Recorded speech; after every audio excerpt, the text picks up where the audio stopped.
আপনি দেখতেই পাচ্ছেন যে কোটা সংস্কারের পক্ষে যারা আন্দোলনে এখানে এসেছেন, পুলিশ কিন্তু বাধা প্রদান করছেন, তারা এখানে দাঁড়াতে না পারেন। আমরা আপনাকে একটু দেখাই যে এখানে অনেক ছাত্র এসেছেন, তারা এখানে এসে ঘোষণা দিয়েছেন গতকালকে, যারা এই জেলা স্কুলের সামনে কিন্তু এসে তারা তাদের ভাই যে শহীদ হয়েছে আবু সাইদ, তার কিন্তু তারা এখানে বিচার দাবিতে এবং এই কোটা সংস্কার আন্দোলনে যে তাদের দাবিগুলো রয়েছে, এই দাবি পূরণের দাবিতে তারা এই জেলা স্কুলের সামনে কিন্তু একত্রিত হচ্ছেন। এখানে অনেক স্কুলের ছাত্র এখানে রয়েছেন, তারা স্কুল ছাত্র, এখনও বিশ্ববিদ্যালয় বা কলেজে ভর্তি হয়নি, তারাও এখানে এসেছেন।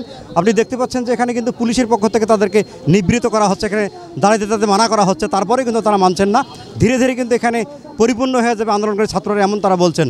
যদি এখানে পুলিশ রয়েছে, সাদা পোশাকে পুলিশ রয়েছে, এখানে বিভিন্ন ধরনের গোয়েন্দা বাহিনীর সংস্থা তারা রয়েছে, কিন্তু তারা বারবার বলছেন, ছাত্ররা যেমন বলছেন যে আমাদের যৌতুক দাবি, আমাদের কোনো সহিংসতা নয়, আমরা কোনো সরকারের বিপক্ষে অবস্থান নেইনি। তারা বলছেন যে আমরা মুক্তিযুদ্ধের পক্ষে, আমরা মুক্তিযোদ্ধাদের বিপক্ষে না।